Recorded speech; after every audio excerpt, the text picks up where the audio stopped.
எல்லாருக்கும் வணக்கங்க. நம்ம வீட்டில் பஜ்ஜி மிளகாயும் பச்சை பட்டாணி இருந்ததுன்னா இந்த ஸ்நாக்ஸ் ரெடி பண்ணலாங்க. பச்சை பட்டாணி வந்து 2 மணி நேரம் ஊற வச்சுருக்கேன். அதுக்கப்புறம் 1/2 மணி நேரம் வந்து தண்ணி வடித்து எடுத்து வச்சுருக்கேங்க. அது கூட ஒரு துண்டு இஞ்சியும் 4, 5 பல் பூண்டும் சேர்த்துருக்கேன். இதை வந்து நம்ம மிக்சியில் கொரகொரப்பாக அரைச்சி எடுத்து வந்துக்கலாங்க. அரைச்சி எடுத்துகிட்டு வந்ததுக்கப்புறம் கையால் நம்ம இந்த மாதிரி பெசரி பார்த்துக்கலாங்க.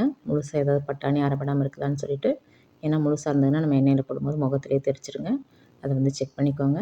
கடாயில் 1/2 ஸ்பூன் எண்ணெய் ஊற்றிக்கலாங்க. காஞ்ச உடனே ஒரே ஒரு பெரிய வெங்காயத்தை குட்டி குட்டியாக நறுக்கி வச்சுருக்கேன். அதை இதில் போட்டுக்கலாம். அது கூட பஜ்ஜி மிளகாயும் குட்டி குட்டியாக நறுக்கி வச்சுருக்கேன். அதை இதில் போட்டு வதக்கி விட்டுக்கலாங்க. ரொம்ப வதக்க தேவையில்லை. அது கூட வந்து நம்ம இந்த பட்டாணி கலவை எடுத்து வச்சுருக்கோம் இல்லைங்களா, அதையும் போட்டு நல்லா கலந்து விட்டுறலாம். 1/4 டீஸ்பூன் சோம்பு பொடி சேர்த்துக்கலாங்க. அது கூட வந்து கரம் மசாலா 2 ஸ்பூன் சேர்த்துக்கலாம். போட்டு நல்லா கலந்து விட்டுக்கலாங்க. உப்பு வந்து அரை உப்பாக சேர்த்துக்கலாங்க. ஏன்னா நம்ம மாவுலேயே உப்பு சேர்க்க போகிறோம். அதனால் கம்மியாக போட்டுக்கலாம். போட்டு நல்லா கலந்து விட்டுக்கலாங்க. அடுப்பை ஆஃப் பண்ணிவிட்டு ஆறினோடனே குட்டி குட்டி உருண்டைகளாக பிடிச்சி வச்சுக்கலாங்க. இல்லை அந்த மாதிரி பிடிக்கலைன்னா நீங்கள் வந்து ஸ்பூனில் அப்படி எடுத்து வச்சாலும் சரி, உங்களுடைய வசதிப்படி செஞ்சுக்கோங்க. குட்டி குட்டியாக பூரி மாவு திரட்டிட்டு இந்த உருண்டைகளை அதில் வச்சு நல்லா பேக் பண்ணிக்கலாங்க.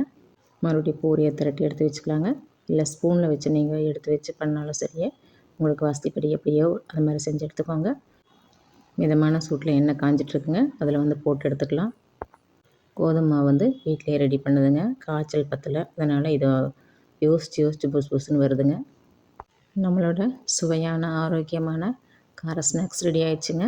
இது காரம் கம்மியாக இருக்கனால குழந்தைகளை விரும்பி சாப்பிடுவாங்க. பட்டாணி விரும்பாத குழந்தைங்க கூட விரும்பி சாப்பிடுவாங்க. ட்ரை பண்ணி பாருங்கள். தேங்க்ஸ் ஃபார் வாட்சிங்.